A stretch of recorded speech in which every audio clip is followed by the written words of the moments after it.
Startups are scaling up very fast. Technology related startups especially are fast growth companies. They have their investors insist on full legal compliance, and they want to do things right from the beginning. So they are not using the traditional approach where they say chalo dekh lenge, settle kar lenge, as long as we can do business it's not a problem, everything else can get settled.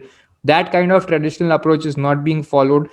These startups have this mindset that they'll grow in India, and they may even want to grow global, and therefore violating law is not an option.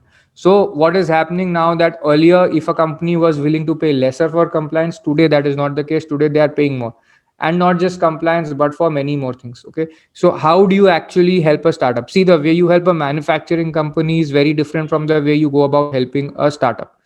Okay, so how do you go to help a startup? Documentation for interns. Startups will want that the interns who come in, they have proper documentation, because they have a very big they involve interns extensively with management related work, serious stuff, and they'll want that proper documentation is there, especially for the intellectual property part. Okay, because they don't want the IP, all the business plans, secrets to be leaked out. Okay, so they want proper enforceable contracts for this. Secondly, they want a proper plan, because interns also want jobs and startups want to find talent. So they'll want a proper plan by which such interns can get pre-placement offers and convert to employees. At the same time, they will want to then structure the employment contracts in a way that people don't stay there for 6 months and then leave for higher paying jobs. So they want the right kind of talent. So as you move across the value chain, you see interns, then you see acha probationary employees ko, how do we deal with it? Okay, what kind of conditions do we keep on them? Then how do we structure the employment agreement? Now here, employment bonds and all have been really challenged a lot, very hard to enforce, and it becomes difficult to put terms which are completely unenforceable. So people want help with structuring loyalty related so there is a loyalty bonus which is there. That kind of structure can be there in the employment agreement. Then there are today's employment agreements are very different from a regular appointment letter under Shops and Establishment Act. So here you will have provisions on IP assignment. This means that all intellectual property of that the all the creativity, all the output, all the intellectual output of the employee on the work, that assigns or goes to the employer. The employer owns it. Non-solicit and non-compete clauses are there, that you will not take away clients of the employer or the vendors of the employer, or you will not discourage them to work with the employer. You'll continue that. Okay, you will not compete with the employer. You will not join a competitor. This part has to be properly drafted. If it is not there, it's risky. If it's too wide, then any employee will not follow it, and if you go to court to enforce it, they will say that this is unreasonable. So if you have a non-solicit also, for example, a competitor can hire you, but that has to be in a specific way. They have to release a general notification. Okay, and then if they hire, then it's fine. So this is important for your hiring strategy also. If your HR person is there in the recruitment angle, you're hiring somebody from a competitor, they may have a non-solicit clause, or they may have a non-solicit clause with your company. Okay, so you have to be very careful about how this is working out, how the non-solicit clause works. Code of conduct drafting is very important. There is no model code of conduct that you have across all organizations, simply because all places, it will work differently. In like a financial institution, who has access to data, and when you are suppose working from home, then which kind of room you work in, whether other people can see your work, whether your family members can see what you're doing, that can become a misconduct. Okay, in a regular organization where you're just doing some regular coding and all, that may not be an issue.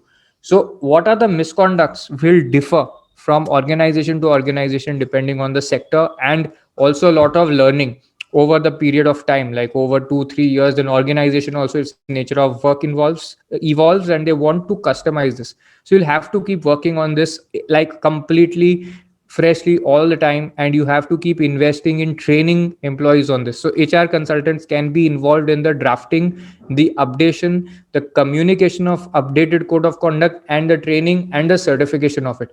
So if you are into L&D, for example, a lot of HR people are into learning and development. There these parts become very important, that how you put the legal part into the L&D side, because the more trained your workforce is on these aspects, the more likelihood of compliance exists. Okay. Then whistleblowing is always necessary. Any violation, trust me, will know you, who will know if there's a problem. An angry employee will complain to the authorities. Okay. But if somebody in the organization is violating the policies, again another angry employee can tell you, or there could be somebody who's a senior. But how do you encourage people to report wrongdoing? For that, you need a whistleblower policy. It's like the whistleblower that is blowing the whistle, and you have to protect a whistleblower by keeping their record safe. You don't have to disclose their identity. You also have to have a proper, inquiry and ethics inquiry into any such whistleblowing activity. Okay, so two things are necessary: action against the wrongdoer and protecting the whistleblower. So these two have to work in combination, and you have to encourage this as well. Just as training people on code of conduct will help, training people on whistleblower policy will also help, because the two work together. Then uniform leave and attendance policy is very important for startups and for big companies across, because and in remote workforce area, then it is a big challenge. And remote work policy can be a separate policy also. Like, do you work on Sundays? Do you not work on Sundays? How do you take your offs? If there's an emergency on a working day, what do you do? Do you count it as a off, as a leave, or do you just take those hours off and you compensate at another time in the day, or you work after night? So these flexibilities are not there in your Factories Act or your Shops and Establishments Act. For example, in your Shops and Establishments Act, there is a concept of spread. Spread means that from the day to night, there'll be a work slot. Okay, it'll be like 12 hours or 11 hours. And in that, you have to do your 8 or 9 or hours of work. Okay. And up till a certain time, it can go overtime. Beyond that, it can't go. But in work from home, it's not going to be like that. People may take longer breaks in the morning or in the afternoon. But that when that happens, the spread will increase. Okay, so people may work over a 16-hour duration and they may put in 8 hours. So you have to make that policy separately so that people understand what is happening. Otherwise, you will find it's going all here and there. You may have some policy on use of software to log time and activities. You may have software that actually takes screenshots of your employees' computers to show to confirm that they are working, which is scanned by the person managing performance at the central office. So these aspects need to be written in the remote work policy. A social media and communications policy is required for what employees can say about the company in their social media handle. That is one. Second, who communicates with press and PR agencies. Okay, so you will have need to have official communications policy to say that who's authorized to speak about the company. Okay, so that will be specific people only, and regular employees will have their own social media handle, so you have to limit what they can say. Various other policies are there: data retention policy, confidentiality policy, data protection policy. The Depending on the company, these expand. Appropriate loyalty bonuses need to be structured so that you can retain talent for the longest time possible. You want to incentivize people who stay longer. Now what people do right now is they penalize people for leaving early, but what happens is those kind of contracts don't get upheld by courts. However, contracts where you give people an incentive if they stayed back for longer and give them a bigger bonus, there it's not a problem. Okay, so if you do the right kind of employment contract, this will work. Then startups need stock options and other incentive creation plans, whether it's prof. So they'll need contracts which have special conditions for payment of incentives. Biggest one is stock option or phantom stock option creation. Phantom stock option is where you get the money of the increase in company's valuation in cash, and in stock option you get it in shares. Okay, now how do you create these plans and administer them? How do you use these in your performance appraisal? Okay, how do you encourage the senior management to grant is a function of how HR does it. Senior management wants this to be administered in a uniform way. There should be parity. People should be aligned and not demotivated by this. It should have the right principles in place. So that can go into the drafting and implementation of these plans. Posh is a huge area because people want policy, compliance, manage. So there are 5 areas around it. You see, policy making. Policy making has various aspects. If you have a factory, policy will be different. If you have a commercial office, it will be different. If it's a shop floor or a mall, it'll be slightly different. If it's gender neutral, it'll be different. Compliance aspects are there in the law. You have to do some filings and all of that. Management के लिए reporting is there. You have to report to the management, saying what is the status. And training, four things are there.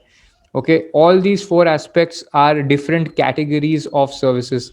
Training also has branches, whether it is for employees or for the internal committee, or it is for the senior management. So training also has at least three different categories.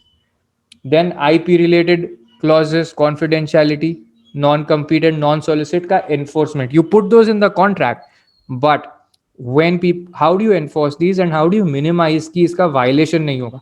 Employee signed it when he joined the company. By the time he or she is leaving, he may have lost the contract or may not be meaning to honor it. How do you remind the employee that this is your obligation? You dishonor it, we will enforce. The next part is that how do you take action if they actually dishonor it, because you want to take action, otherwise everybody will be dishonoring it. Maternity benefit and paternity leave. So maternity benefit is there under law, paternity leave is optional. You can create it if you want. Now this requires a strategic call from you and the top management of the organization that you can take. So now understand this, when you are working on all of this, and this work was for startups we were looking at. Okay, these policies are reinforcing whose objectives? CEO, COO, CFO. These three people are very key in your working as HR manager in this area, or HR consultant. Any HR consultant working in these areas can be very effective. When the companies are smaller, they don't have HR to look at this side, the legal side of things. At most they don't even have any HR initially, but when a company crosses like 100 people, maybe they start hiring an HR team. Okay, and there the HR is first looking. There could be a generalist role, or there would be more general roles, not so specialized into these aspects.